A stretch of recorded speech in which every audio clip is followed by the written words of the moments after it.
Hey everybody, Ben Geanetta here with eXp Elite Realty Partners. I have Whitney and Sean Kramer here. Sean, go ahead and introduce yourself for everybody. It's Sean Kramer, Highlands Residential Mortgage. Glad to be here with you guys. We talk all the time about market conditions and strategies and whatnot, and so today we thought we would film ourselves having a similar discussion, so that way you all can have some insight and maybe learn a few things. Yeah, and Whitney, do you have anything to say right now? No, I'm just happy to be here. All right, good. So first, let's talk about, because I think we mainly talk about this current market and how it's shifted and where we're at right now. So Whitney, do you have anything about the market that you want to talk about right now that you're seeing with you as you're showing buyers properties? Yeah, I think that now is a great opportunity for buyers, which I know it looks scary out there because the interest rates are so high, but it has changed so dramatically from where we were at a year ago that there's a lot of opportunity for buyers to get lower purchase price, to do their inspections, to negotiate for repairs and that sort of thing, you know, not having those delayed closings or delayed Yes. possessions. You know, things are really have just shifted into the buyer's court. And I've had a couple of deals come together in recent months where, you know, buyers held their ground as far as the price that they were willing to pay for a house. And, you know, sellers might not initially be ready to accept that price reduction when they initially hit the market. But after a couple of weeks, you know, they've come back down and readjust my buyers and said, okay. Yeah, and kind of piggybacking off what you're saying, the offers are a lot easier, they're a lot cleaner, they're not filled with delayed possessions and, you know, hey, let's close, but I'm going to stay here for 2 weeks and either rent back for free or you're paying that whatever you guys agree upon. So yes, the offers are getting a little bit less clouded, muddy as far as putting it together. So I totally agree with you on that. Sean, as far as on the lending side, what have you kind of seen with our shifting market so far? Well, I mean, the market shifted with interest rates. Really, the only difference between today and 9 months ago is the interest rate. The demand imbalance is still there. There's a lot of people said, you know what, it's gotten too expensive, I'm going to wait. Right? If you think about it, if you're a move up buyer and you own a home that is working fine for you and you have a 3% mortgage rate, to go buy that bigger house or that more acreage, whatever you really want, but now you're looking at a 7% rate, doesn't make sense, right? So they just say, well, we'll wait. And there's a lot of, I guess, scenarios that are causing people to wait. But to Whitney's point, the people that are committed to buying are finding much better deals than they did even a short time ago. Mm-hmm. Right, and while we're talking about the interest rates, I mean, one thing that I'm telling my clients is when you have a market that's going up, the purchase price of the house, it is what it is. And the interest rates, they're typically lower. And when we're talking about affordability of what your monthly payment's going to be, what affects that payment is the biggest factor is going to be the interest rate. And the only way, you know, that you can change in an upward market of which your monthly payment is reducing the cost of the house. So you have to throw more money into it. When a declining, it's the opposite. You're going to have higher rates, but the price is going to be down. So you know, I'm telling people, marry the house and date the rate. So in our declining market with the higher interest rates, you're getting a discounted house, but you can, when the interest rates start to come back down, refinance. When in that upcline market, there's nothing that you can do. You can't do anything to your payment because your interest rates are already low. So right now you're seeing more of a discounted price on the houses, and eventually you're going to have a discounted house, and then you can get that interest rate that you're looking for. Is that pretty accurate? Yeah, it's you know, if somebody pays $500,000 for a house today at a 7% interest rate, and then refinances later to a 4% interest rate, if you compare that money spent overall to somebody that waits for that 4% interest rate and then pays $550 for the house, that second person that paid more and waited for that same interest rate will pay a lot more overall. You know, it's true. Mm-hmm. Right. And then, Wendy, you've been taking quite a bit of listings recently. Are you doing or saying anything differently to your sellers as they're getting ready to go to market from now to what it was in our COVID days? Oh yeah, for sure. I think, you know, sellers a year ago, it was, you know, you didn't really have to do much. I mean, the reality of the situation of the market was You still did stuff, but I still did stuff, but as far as, you know, someone that says like, well, you know, this, you can just throw it up there on the market with a couple of pictures and it'll sell. It's not that hard to sell a house. Like, there were deals that were coming together. Now, obviously, there's a lot of value in what a realtor that does their job well, you know, is going to sell that house for more than if you were to just do it for sell by owner. But now in this shifted market, it's very important to have an agent that's going to go above and beyond in your marketing efforts, making sure that that listing is complete to the best of its ability. Everything is filled out in the MLS. All of the associated documents are in there. You know, professional photography, professional videography.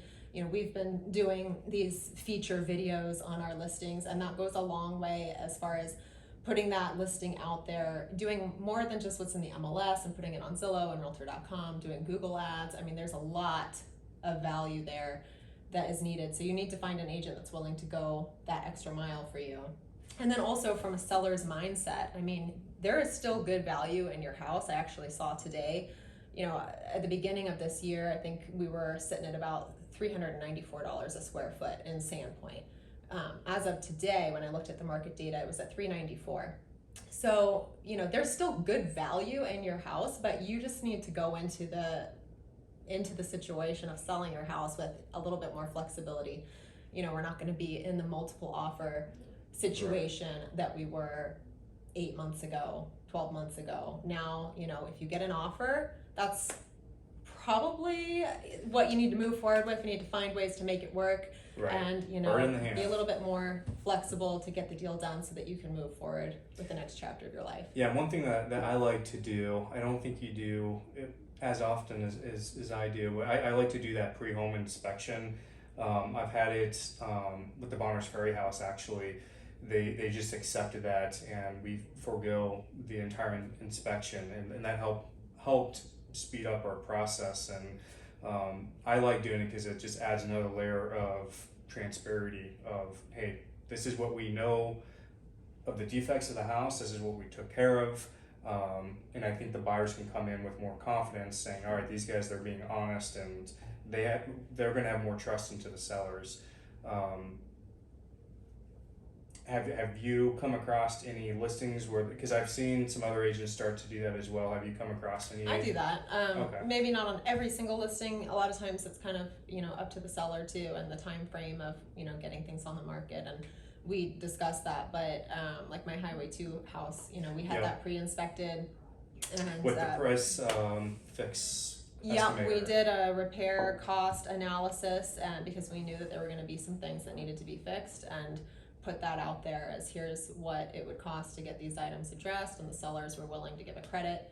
And at the end of the day, when we did get a buyer, it sold at the asking price, and they were willing to waive the inspection and just move forward, and it was a pretty easy transaction.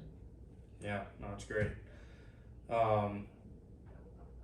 So I'll say selfishly from the lending side, the pre-inspection piece is great for us because it eliminates a lot of the changes, right? How many times does an inspection come in and now we're renegotiating? So, you know, it's less paperwork for us. I'm always up for less paperwork. Yeah. No, that's a really good point.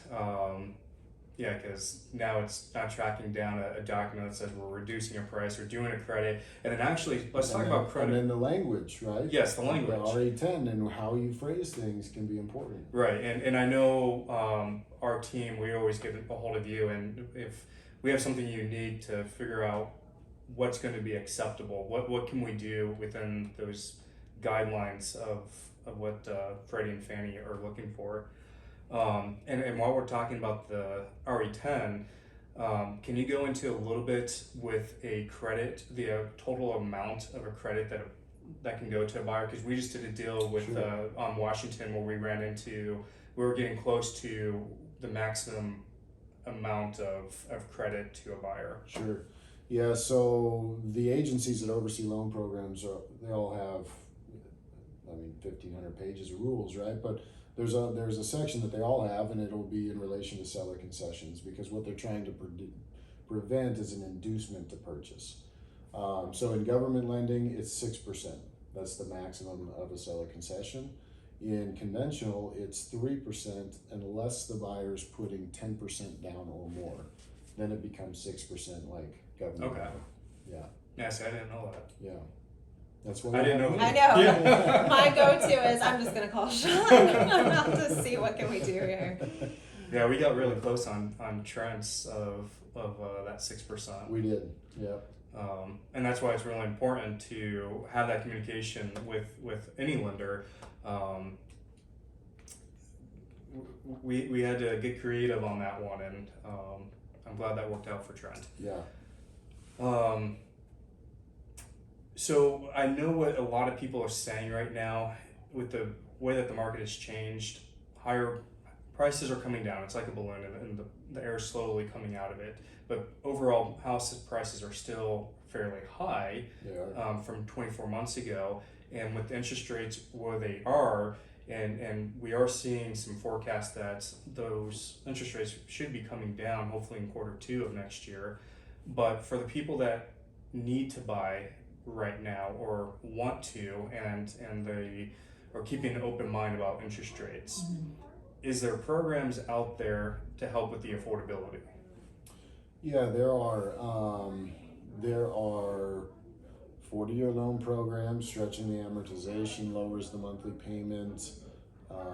There are temporary buy-down programs, which have been very popular back on the seller concession piece, and that's where the seller will contribute money so that buyer can have an interest rate 2% less than market rate for the first year, 1% less for the second year. Moving into the third year, they'd have that market rate. That's the 2-1 buy down. We also have a 3-1 buy down. We have a 1-1 buy down. So there's sort of a blend of that to balance the needs of the seller, what they're willing to do, and the buyer. But you're right. All the forecasts, depending on who you look at, whether it's CoreLogic or Fannie Mae, you'll find variations, but everybody's looking at their data sets and saying the same thing, which is rates are going to be meaningfully lower next year. So for the buyers that are in the position of, well, that's great, what do I do between now and then? That buy down's been really helpful. Right, and then if somebody were to do a 3-1, and you gotta tell me about the 3-1 because I haven't heard of a 3-1 yet, but I know with the 2-1, you're able to refinance out of that. So say in year 2, the interest rates are now where you want them to be, we'll just say 4.75, you can refinance and then lock in on that interest rate, is that right? That's right. Yeah, so it's money that the seller pays, and if you look at the monthly payment difference between, say, 7% and 4%, right, in that 3-1 buy down, that monthly payment difference, dollar for dollar, is the seller cost, right? So take that monthly payment over 12 months, that's the cost for the first year. In that second year, same thing. Now the interest rate's 5%, 2% less than market.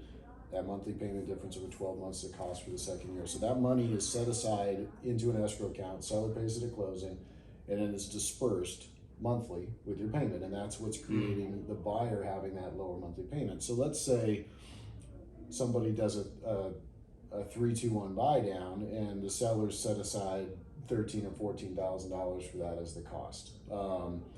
If 6 months from now rates are at close to the 4% that the initial rate that buyer has, and they say, you know what, I want to refinance and lock that in permanently, over the course of 6 months, they haven't spent that whole $13,000 or $14,000. So that remaining balance will then go to a principal reduction in the refinance, which makes it mathematically identical to if they were to just buy it at that lower price Right. to begin with. Right. Yeah. Okay.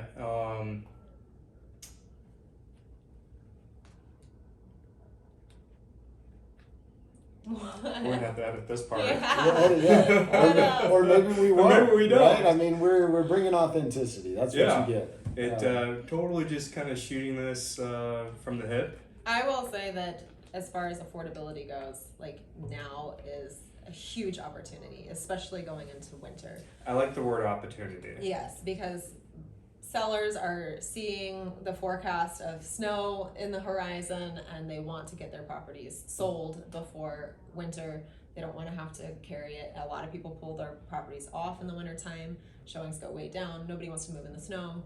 So, you know, those price reductions are real. We just had an appraisal come back today on a deal where my clients, again, were firm on their price. You know, they were able to pull the deal together, even with a home sale contingency. And the appraisal just came in almost $30,000 higher than their purchase price, which I've never seen. So the Not in deals this are out market. there. I know. I've never seen it come in that far above value. So, I mean, it should make my buyers feel very good about the Very good. value that they are getting. From a percentage aspect, it's like 5% above value. Yeah. Or above contract price. Yeah. It's big. Yeah. Yeah. And appraisers don't like doing that. I No, mean, it's well, overvalue can only mess things up if. and you deal with more with the appraisers more than we do. You get more files across the desk. It's really the appraiser's job just to tell the bank this is a good investment. If they go belly up, you're going to get your money back. So Right. there has to be pretty good evidence to support a 5% increase, right? Yeah, and from an appraisal lens and the way they're regulated, there's all kinds of regulation that appraisers are subjected to around overvaluing, right? Lots of things that they're being Because of scrutinized on. 2008, probably. Yeah, but there's nothing that's bringing that level of scrutiny to undervaluing, right? So when you have an appraisal that comes in that far over contract price, it's because they simply couldn't get the adjustments to come any lower. Right. That's it. And so in reality, that property may be worth more than what it actually appraised for. Right. Yeah. So Yeah, I have a lot that's- of investors that are looking right now, you know, and I think that's another thing, like just having buyers recognize that like the high interest rates, that I know that they're so scary, but there are programs to help with affordability to get you to where, you know, those interest rates come down and then you can refi. And as far as like dating the rate, marry the house, like that is so key to keep in mind right now. Because the opportunity is there, and as soon as those rates do come down, the demand will go Competition. right back up. The purchase prices are going to go right back up. We already saw that once this year, and where interest rates went up into 6%, everything stalled out in the market. They dipped back down into the 5s. Everything immediately started moving again. Absolutely. So we know that that's what's going to happen as soon as those rates come down. Well, and I do plan on doing a video, a one-off video, probably this week, and I'm going to be talking about, so this will be a little preview for everybody, but it's just about mindset and looking at the bigger picture. So in this situation, like I'm telling people, if you plan on being in the house for 6 months to a year, maybe even 2 years, you might want to think twice about buying right now. You might just want to hold off because it might be hard to at least get your initial investment back out of it. But if this is a house that you're going to be in long term, 3+ years, your investment's going to be fine. So if you're short-sighted and you look at what's going on now with interest rates, and that's going to prevent you from buying right now, well, you're just going to miss the mark because the competition, when those interest rates come back to a more reasonable level, now you're going to be paying more for a house. Whereas if you just kind of keep your eye on the big picture and you just like, I'm going to be here for a long time, this is a great investment, it doesn't matter what's going on right now because your investment's just going to mature and go up. You're not going to stress, you're not going to be worried, you're not going to be in a bad mood because you're worrying about what's happening right now. And so I think just keeping your eye on the big picture of knowing that interest rates are going to eventually come back down. And if you actually look at the history of interest rates, because back in the 80s they were about 3.2, I think, is what I saw when I was looking at some graphs the other day. They were very low. They were definitely sub 3.5, and that was in the 80s. If you look at, when I was looking at this graph, the interest rates, they come up and down, up and down, up and down, typically between 3 to 5.5% is what I saw. But if you look at the home prices during that same time frame, up to the right. You said that in a video the other day, and I like it. Up to the right, meaning on a graph on stocks or whatever, it always keeps going up in value. Yeah, it's the old saying, zoom out, right? When in doubt, zoom out. You know, if you're looking at a graph of real estate, and let's take '08, right? Let's take '08 to '09, right? You look at that small window of time, you're gonna see real estate do this, right? But if you zoom out, and I don't care any time frame you want, it may be a jagged line, but it is up and to the right. Over any length of time, history says the investment will serve you well. Yeah, absolutely. Yeah, so there's I love that word. There's definitely a lot of opportunity right now. Everybody seems to like the word discount, and they like to buy discount. So I like to pair discount and opportunity together, because there is opportunity here. Houses, they are being discounted. So it is a really good time to buy if you want to. And here's another thing is, there's a reason why a lot of investors who are successful, why they're buying right now, because so many people pull out of the market because they're scared. And these investors, it's not because they have a lot of money. They do now, but they started out with no more money than the average Joe, but they bought in a down market, and they just kept buying and buying. And then when everybody else is getting excited because those interest rates are now low, they're just selling, and because everybody else is more comfortable. There's more competition, supply and demand. It goes down to the basics. Mm-hmm. Yeah, Warren Buffett said, buy when others are fearful and sell when they're greedy. Yep. Right? Same concept. And I guess to you investors out there, if you want the legwork done for you on returns, cash on cash, appreciation, all of that, 1, 10, 5 years, whatever, just reach out to Ben or Whitney. We have a system we can run that for you on any property, save you the effort. Yeah, it's a good system. It's clean. I like it a lot. We're talking to a client recently about that, and showed them, and they really appreciated the legwork that we put into that. Yeah. Can I touch on the piece that you said about rates coming down and demand coming back in? Oh yeah. So the media is there to sell ad space, right? That's what they're there for, and so many people get most of their information from the media on everything, including housing, and there's just a lot that's omitted. But if we look at current circumstances, we talked about this, the demand didn't disappear, it's sidelined. So whether you want to look at birth rates, or you look at household formations, or you look at building starts, everything points to that imbalance carrying forward, and in fact, now getting worse, right? So if you look at building starts, they're way down, right? Builders got scared just like buyers did, right? And they walked back.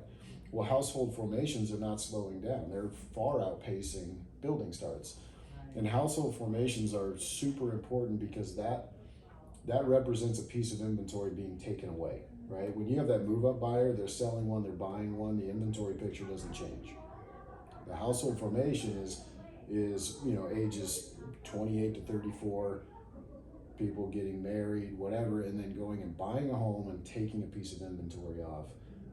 And it's staggering how out of balance household formations and building starts is. So going forward, the supply and demand imbalance is accelerating, and when the rates come back down, it's not outlandish to think that we are back in multiple offers on everything seemingly overnight. It's very possible. Well, and to that point, I was reading a stat that 41% of all households in America are without a mortgage. That's true. And then with that remaining 59%, I don't know this number, but I'm if I was a betting person, I would say all but maybe 2% have a lot of equity. Yeah. Everybody's equity in the COVID period just shot up, and the market hasn't dropped like a weight in water. So there's so much. So what we're dealing with the inventory and not seeing a big influx of inventory is what you just talked about. But people, they own the houses outright, or they have a ton of equity. Right. We're not seeing. Back in March, granted this was 6 months ago when I looked at this, but March of 2022, there was only in the state of Idaho 60 foreclosures in the entire state. Right. There's people are calling asking for pre foreclosure lists, and it's like, well, there aren't any. there aren't any. Right. But it wasn't that long ago. All over the news was foreclosures Yeah. are up 156%. I had companies from this calling time last me year. wanting to sell me leads for foreclosures, and I was just like, no, I'm not going to give you. It's not going to happen. Right. So yeah, so we, outside of the media scaring the consumer, we have people in our own industry trying to scare agents of. So if any agents are watching this, don't buy into those pre-foreclosure programs. You're going to waste your money. But Yeah, it's opportunity is the word of the day. I mean, it just really is. That's going to be the title of the episode, I think. Yeah, and the reality is, and I guess, so all of us sitting here, we have a bias, right? Should you ask us, hey, Sean, should I get a mortgage? Well, I'm a mortgage guy. Of course you should, right? So I recognize the bias, but really earnestly, this window of opportunity created by the interest rates is not going to last forever. Mm-hmm. Well, and to touch your point, because obviously that's how we feed our family too, so of course we're in the same boat. But again, it just goes back to zooming out on real estate. It always goes up in value.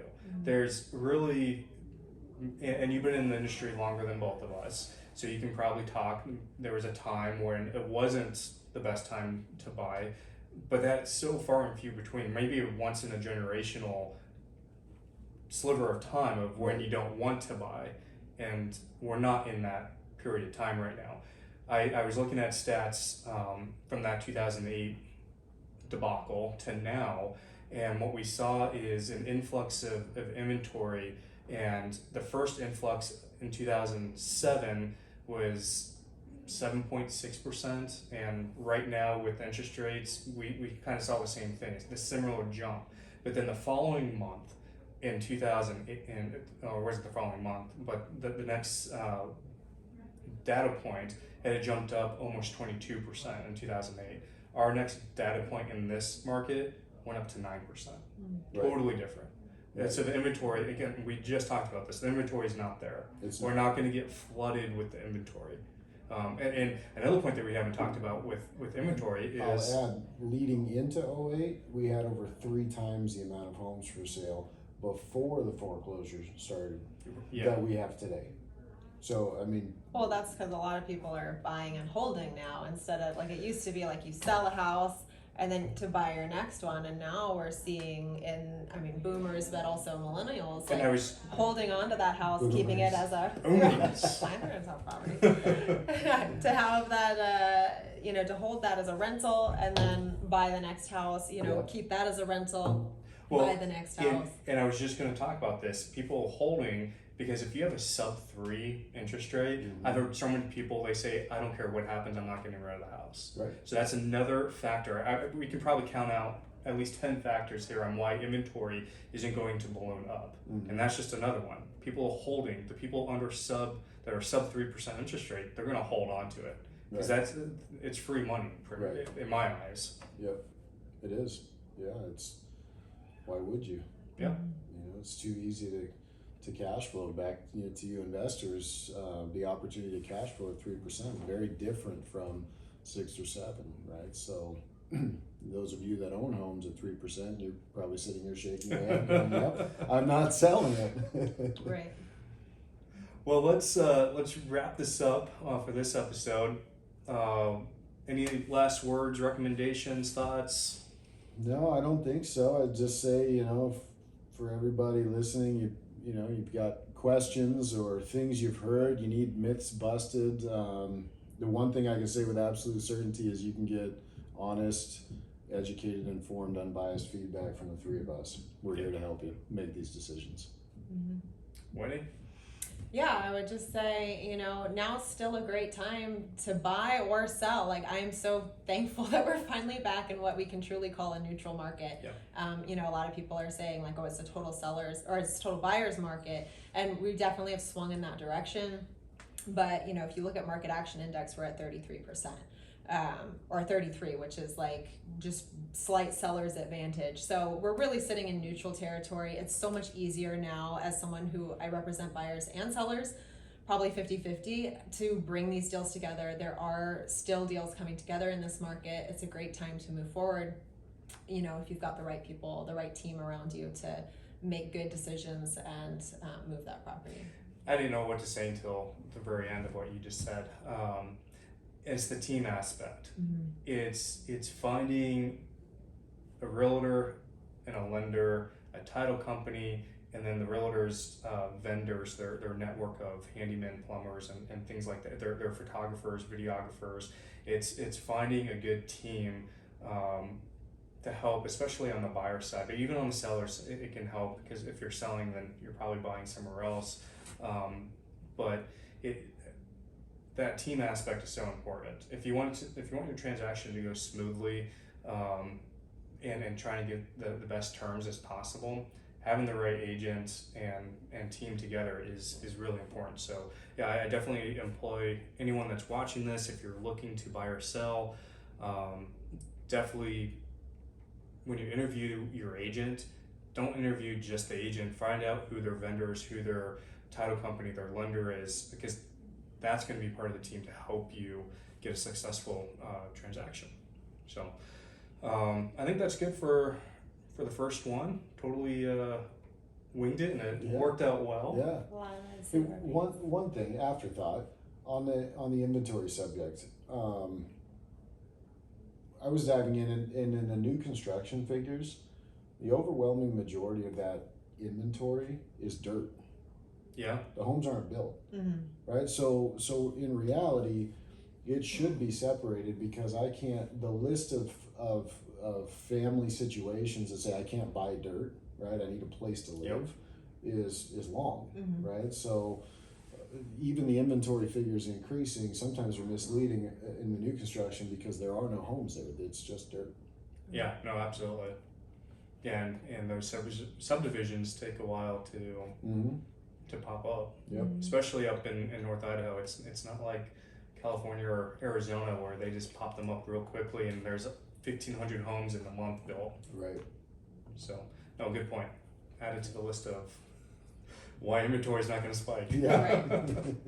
All right. Well, thank you, everybody. Hope you enjoyed this. We're going to try and do this open forum regularly. I don't know. Don't hold me to what regular means. That's going to be open for interpretation. But this was fun, and we'll do it again. Thank you. Thanks, guys. Good job. Clearly.